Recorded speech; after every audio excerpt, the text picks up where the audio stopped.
আসসালামু আলাইকুম।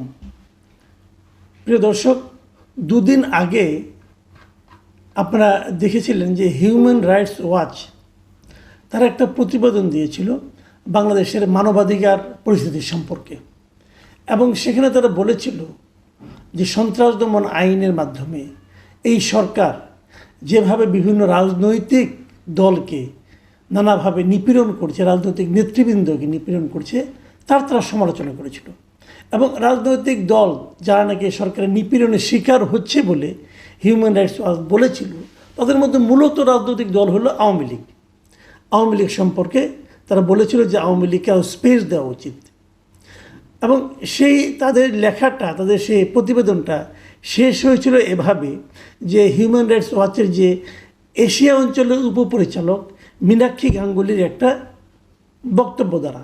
সেই বক্তব্যটা নিয়ে অনেক কথা বলেছেন। আমিও এর আগে কয়েকদিন আগে এটা নিয়ে আলোচনা করেছিলাম, এবং উনি কী বলেছিলেন সেটা আমি বাংলায় অনুবাদ করে বলেছিলাম। সেটা নিয়ে নানা রকম আপনার বিতর্ক ঠিক বলবো না, অনেকে সন্দেহ পোষণ করেছিলেন যে আসলেই কি ইংরেজি তিনি তাই বলেছিলেন। তো আমি ওটুকু ইংরেজিটা একটু পড়ে শোনাই আপনাদেরকে। তিনি বলেছিলেন যে the interim government should instead focus on creating conditions for safe and participatory elections.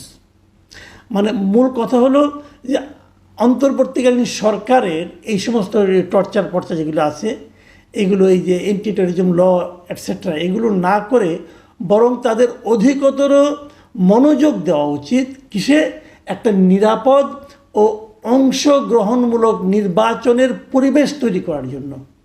মাথায় রাখবেন, পার্টিসিপেটরি ইলেকশন, এই কথাটা কিন্তু ওনারা বলেছিলেন। এখন পার্টিসিপেটরি ইলেকশন আপনি কীভাবে করবেন যদি যেই নির্বাচনে আওয়ামী লীগ ইলেকশন করতে পারবে না? এটা এখন মোটামুটি বোঝাই যাচ্ছে তারা আওয়ামী লীগকে নির্বাচন করতে দেবে না, আওয়ামী লীগকে নির্বাচনের বাইরে রাখবে। মানে ব্যালটে পেপার আপনি যখন ভোট দিতে যাবেন সেখানে নৌকা মার্কার কোনো প্রতীক থাকবে না। এবং আজকে আমি যেটা দেখলাম যে জাতীয় পার্টির একটা সমাবেশ ছিল, সেটাকেও কিন্তু পুলিশ ভেঙে দিয়েছে। কাজে আমার সন্দেহ হচ্ছে যে লাঙ্গল মার্কাও হয়তো থাকবে না। তো নৌকা মার্কা থাকবে না, লাঙ্গল মার্কা থাকবে না, তারপর আপনি একটা ইতিহাসের সর্বশ্রেষ্ঠ নির্বাচন করে ফেলবেন। সেই নির্বাচন কিভাবে পার্টিসিপেটরি হবে এটা বলা বড় কঠিন। কিন্তু হিউম্যান রাইটস ওয়াচ যত কিছুই বলুক না কেন, এবং উনি কেবল হিউম্যান রাইটস ওয়াচ কেন, আরও 20টা আন্তর্জাতিক সংগঠন যতই অন্তর্ভুক্তমূলক নির্বাচন, অংশগ্রহণমূলক নির্বাচনের কথা বলুক না কেন, যতই বলুক, আলটিমেটলি আওয়ামী লীগ নির্বাচনে সম্ভবত আমার যতটুকু উপলব্ধি হচ্ছে এই সরকারের কর্মকাণ্ড দেখে হয়তো আগামী নির্বাচনে আওয়ামী লীগ থাকছে না। যদি আওয়ামী লীগ না থাকে তাহলে নির্বাচনটা কেমন হবে? আসলে আমার আজকের আলোচনার প্রতিপাদ্য বিষয় হলো এটাই, যে আওয়ামী লীগ নির্বাচনে থাকবে না, তাহলে নির্বাচনটা কেমন হবে? তাহলে কার সঙ্গে কার প্রতিদ্বন্দ্বিতা হবে? আপনারা হয়তো সবাই বলবেন কেন বিএনপি এবং জামাত ইসলামের প্রতিদ্বন্দ্বিতা হবে। আমি যদি বিষয়টাকে ঘুরিয়ে বলি, একটা কথা ভাবুন তো, এই বাংলাদেশে যে কোনো পরিস্থিতিতে যদি নির্বাচন হয় এখনকার বাস্তবতায়, জামাত কিন্তু প্রতিদ্বন্দ্বিতা থাকার মতো কোনো দল না। আওয়ামী লীগ এবং বিএনপি নির্বাচনে প্রতিদ্বন্দ্বিতা করবে, কিন্তু যেহেতু আওয়ামী লীগ নেই, জামাত প্রতিদ্বন্দ্বিতা করবে। এবং ইন্টারেস্টিংলি জামাত এখন মনেও করে, জামাতের অনেক নেতৃবৃন্দকে আমি বলতে শুনেছি, ভাবতে শুনেছি, তাদের সঙ্গে আমি আপনার অফ রেকর্ডে কথা বলার সময় শুনেছি, ওনারা আশা করছে ওনারা কিন্তু নির্বাচনে বিজয়ী হয়ে ক্ষমতায় আসতে পারেন। কিসের উপর ভিত্তি করে তারা ক্ষমতায় আসতে চাচ্ছেন? তাদের এই হিসাবটা কি একেবারেই হাস্যকর? তারা কি কল্পনার জগতে আছেন? আমার কিন্তু তা মনে হয় না। তাদের একটা হিসাব আছে। সেই হিসাবটা কি? আমি সেই কথাটাই বলতে চাচ্ছি। সেই হিসাবটা হলো, আমার বিবেচনায় আওয়ামী লীগ বলেন, জাতীয় পার্টি বলেন, এরা যদি নির্বাচনের বাইরেও থাকে, তারপরেও আসন্ন যে নির্বাচনটা হবে সেই নির্বাচনে আমার বিবেচনায় মূল ফ্যাক্টর হবে আওয়ামী লীগ। আওয়ামী লীগ নির্বাচনে আসলেও আওয়ামী লীগ মূল ফ্যাক্টর, আওয়ামী লীগকে নির্বাচনের বাইরে রাখলেও আওয়ামী লীগ মূল ফ্যাক্টর। আপনি বলবেন কিভাবে? হ্যাঁ, সেটাই কথা। আওয়ামী লীগের উপর নির্ভর করবে নির্বাচনটা কেমন হবে। প্রথমত ধরেন যে আওয়ামী লীগ সিদ্ধান্ত নেয় যে আমরা কেউ নির্বাচনে ভোট দিতে যাব না, যদি এই সিদ্ধান্তটা আওয়ামী লীগ নেয়, তাহলে এই নির্বাচনে ভোটের পরিমাণ পড়বে অনেক কম, এবং এত কম যেটা নাকি আন্তর্জাতিক পর্যায়ে এই নির্বাচনের বৈধতা নিয়েও প্রশ্ন উঠতে পারে। ওই যে আওয়ামী লীগ সিদ্ধান্ত নেয় যে আমরা ভোট দিতে যাব না, এবং যদি আওয়ামী লীগের কেউ ভোট দিতে না আসে তাহলে, এবং ভোট না দেওয়ার পক্ষে যদি আওয়ামী লীগ তেমন কোনো কিছু কিছু কার্যক্রম করে, তাহলে কিন্তু নির্বাচনের ভোটের উপস্থিতি নিয়ে একটা আশঙ্কা তৈরি হবে। এটা হলো একদিকে, মানে আওয়ামী লীগ নির্বাচনে অংশ না নিলেও এটা হতে পারে। আবার যদি আওয়ামী লীগ সিদ্ধান্ত নেয় আমরা ভোট দেব কিন্তু বিশেষ একটা দলকে পাশ করাবো, সেটা করার অ্যাবিলিটিও আওয়ামী লীগের আছে। মাথায় রাখবেন, আওয়ামী লীগের আসলে অনেক ভোট, যারা আওয়ামী লীগের খুব সমালোচক তারাও কিন্তু বলেন, আমি তাদের অনেককে বলতে শুনেছি, কতই আর হবে আওয়ামী লীগের ভোট, 20%। এটা বলে তারা একটা তুচ্ছতাচ্ছিল্য করার চেষ্টা করে। কিন্তু ইন্টারেস্টিং হলো যে এই যে দলগুলো জামাত এবং বিএনপি, জামাত কিন্তু তাদের ভোট 20% আছে, এটা যদি ভাবতে পারতো তাহলে তারা নিশ্চিত হতো তারা ক্ষমতায় আসবে। জামাতের ভোট তো 10%-এর উপরে না, কিন্তু সে 10% নিয়েও তারা ক্ষমতায় আসতে চায়, স্বপ্ন দেখে। কেন? সেক্ষেত্রে যাকে আপনি তুচ্ছতাচ্ছিল্য করছেন 20% ভোট বলে, তার কতটুকু ক্ষমতা ভাবুন একবার। সেই জিনিসটাই কিন্তু জামাত কাজে লাগাতে চাচ্ছে। আওয়ামী লীগের ভোটটা যদি আওয়ামী লীগ নির্বাচনে ভোট দিতে আসে, আওয়ামী লীগের ভোটাররা যদি ভোট দিতে আসে, আওয়ামী লীগ নির্বাচনে আওয়ামী লীগের প্রার্থী থাকছে না, তারপরেও যদি আওয়ামী লীগ ভোট দিতে আসে, তখন পুরো নির্বাচনটা নির্ভর করবে আওয়ামী লীগের ভোটটা কার কাছে যাবে। দাঁড়িপাল্লায় যাবে, নাকি ধানের শেষে যাবে, নাকি অন্য কোনো মার্কায় যাবে, এই সিদ্ধান্তের উপর। যদি জাতীয় পার্টি নির্বাচনে থাকে তাহলে কি সেটা লাঙ্গলে যাবে, সেটা কিন্তু তখন আবার আরেকটা রেজাল্ট নিয়ে আসবে। মানে সব কিছুই নিয়ন্ত্রণ করবে আওয়ামী লীগ। এটাই বাংলাদেশের রাজনীতির বাস্তবতা। আপনি মানেন আর না মানেন, এনসিপির ছেলেমেয়েরা যতই লাফালাফি করুক, ভাই এইটাই রিয়েলিটি।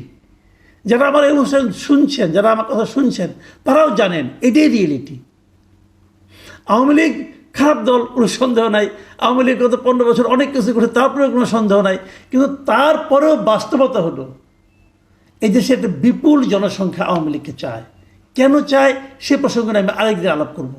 সেটা আজকে প্রসঙ্গ না, কারণ আজকে এটা নিয়ে আলোচনা করা শেষ করা যাবে না। কিন্তু এই যে আমি কথাটা বললাম, আজকে আমি বিবিসি বাংলায় একটা নিউজ পড়লাম। বিবিসি বাংলা নিউজটা শিরোনাম ছিল, নির্বাচন তৃণমূলে জামাত বিএনপি টক্কর, দুই দলের নজর আওয়ামী লীগের ভোটে। খেয়াল করুন, দুই দলের নজর আওয়ামী লীগের ভোটে। ওনারা তৃণমূলের একটা জেলাকে নিয়ে আসছে, একটা জেলাকে কেস স্টাডি হিসেবে তারা নিয়ে আসছে। সেটা কোন জেলা? সিরাজগঞ্জ। তারা সিরাজগঞ্জ তাদের রিপোর্টার পাঠিয়েছে এবং তারা সেখানকার ভোটারদের সঙ্গে আলাপ করেছে, প্রার্থীদের সঙ্গে আলাপ করেছে, রাজনৈতিক দলগুলো কে কী করছে ভোট পাওয়ার জন্য সেগুলি নিয়ে তারা আলোচনা করেছে। এবং সেখানে তারা বলেছে যে এখানে 6টি আসন আছে এবং সবগুলিতেই বিএনপি বলেছে তারা জিতবে, জামাত বলেছে তারা জিতবে। এখন দুইজনের ব্যাখ্যা দুই ধরনের, কিন্তু দুইজনের কথাতেই তারা এইটা প্রকাশ করেছে যে তারা আশা করছে যে আওয়ামী লীগের ভোটগুলো তারা পাবে। দেখুন কি নিয়তি! একটা দল যাদের একটা বড় সংখ্যক ভোট আছে, তাদের ভোট নিয়ে তারা টানাটানি করছে, আর সেই দলটাকে নির্বাচনে আসতে দিচ্ছে না। সেই দলটা আসলে নির্বাচন অপবিত্র হয়ে যাবে, কিন্তু সেই দলের ভোটগুলি পেলে আর কেউ অপবিত্র হবে না। এটা হলো কি রাজনীতি। হ্যাঁ, রাজনীতির মধ্যে বলে না, রাজনীতির মধ্যে পলিটিক্স ঢুকে পড়ছে। এই হলো রাজনীতির পলিটিক্স, যে আওয়ামী লীগ অচ্ছুত, আওয়ামী লীগ না পাক, তাকে নির্বাচনে আসতে দেওয়া যাবে না। কিন্তু আওয়ামী লীগের যে ভোটার, তারা যদি আমাদেরকে ভোট দেয় তাহলে সেটা হবে পুত পবিত্র ভোট। সেই ভোট দিয়ে আমি নির্বাচনে বিজয়ী হয়ে ক্ষমতায় যাব। বাহ, কি চমৎকার! শুনেন, দুই দলের ওরা আলাপ করেছিল। আমি দুজনের বক্তব্য আপনাদের একটু পড়ে শোনাই। সিরাজগঞ্জ জেলার বিএনপির যে সহসভাপতি আছে অমর কৃষ্ণ দাস, তিনি বিবিসিকে বলেছেন যে গণতন্ত্রের প্রয়োজনেই আওয়ামী লীগের সাধারণ ভোটাররা বিএনপিকে সাপোর্ট করবে। মানে গণতন্ত্র, বিএনপিকে সাপোর্ট করলে গণতন্ত্রের যে প্রয়োজনীয়তা সেটা মিটবে। কীভাবে মিটবে ওটা উনি ব্যাখ্যা করেছেন। উনি বলেছেন বিএনপি একটা গণতান্ত্রিক দল, যারা রাষ্ট্রীয় ক্ষমতায় গেলে দেশে পূর্ণ গণতন্ত্র প্রতিষ্ঠিত হবে। পূর্ণ গণতন্ত্র প্রতিষ্ঠিত হলে সকল দল রাজনীতি করার সুযোগ পাবে। সেক্ষেত্রে বিএনপিকে ভোট দেওয়ার সম্ভাবনা হচ্ছে সবচেয়ে বেশি। মানে একটা টোপ দিচ্ছে যে তোমরা বিএনপিকে ভোট দাও, বিএনপিকে যদি ভোট দাও তাহলে তোমাদের উপরে যে নিষেধাজ্ঞা আছে এটা উঠে যাবে, তোমরা রাজনীতি করার সুযোগ পাবে। ঠিক আছে, একই রকম টোপ কিন্তু জামাতের আছে। আওয়ামী লীগ যখন প্রশ্ন করে এই যে টোপ দিচ্ছ, আমি নির্বাচন করার সুযোগ পাবো, রাজনীতি করার সুযোগ পাবো, তো এখন তুমি দিচ্ছ না কেন? এখন যখন আমাকে নিষিদ্ধ করা হলো, স্থগিত করা হলো, তখন তুমি বাধা দিলে না কেন? পরে তুমি আমাকে দিবা। বাহ, কি দারুণ কথা।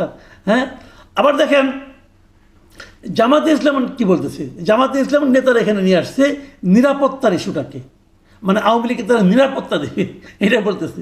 আওয়ামী লীগকে বিপদে কিন্তু তারাই ফেলাইছে, বিপদে ফালাইয়া বলে যে তোমাদেরকে আমরা নিরাপত্তা দেব। শুনেন, উনি এই জামাত ইসলামের ওখানকার যে উল্লাপাড়া উপজেলা, সেখানকার আমির কি বলেছেন, তিনি বলেছেন কিছু সংখ্যক আওয়ামী লীগের সাধারণ সমর্থক হয়তো ভোট দেওয়া থেকে বিরত থাকতে পারে, কিন্তু অধিকাংশ লোক ভোটটা তাদেরকে দেবে যাদের কাছে তারা নিরাপদ। 5ই আগস্টের পরে তাদের এরকম অনেকে বিভিন্ন হ্যারাসমেন্টের শিকার হয়েছে, তবে সেটা জামাতের মাধ্যমে হয়নি। ফলে আওয়ামী লীগের সাধারণ ভোটারদের সমর্থন আমরাই পাবো বলে আশা করি। তাহলে আওয়ামী লীগের উপর ভরসা জামাতও করতেছে, আবার আওয়ামী লীগের উপর ভরসা বিএনপিও করতেছে। আবার নির্বাচন কমিশন আমার ধারণা বসে আছে আওয়ামী লীগের উপর ভরসা করে, যাতে আওয়ামী লীগ ভোট বর্জন না করে। ইন্টারেস্টিং বাংলাদেশের ডেমোক্রেসি, বাংলাদেশের ইলেকশন সিস্টেম। প্রিয় দর্শক, আমার মনে হয় এই অভিনব যে আপনার যে একটা অবস্থা, এটা নিয়ে মনে হয় আন্তর্জাতিক পর্যায়ে যারা নাকি রাজনীতি নিয়ে গবেষণা করেন তাদের জন্য খুব চমৎকার একটা সাবজেক্ট হতে পারে। প্রিয় দর্শক, এখন এ পর্যন্তই। আল্লাহ হাফিজ।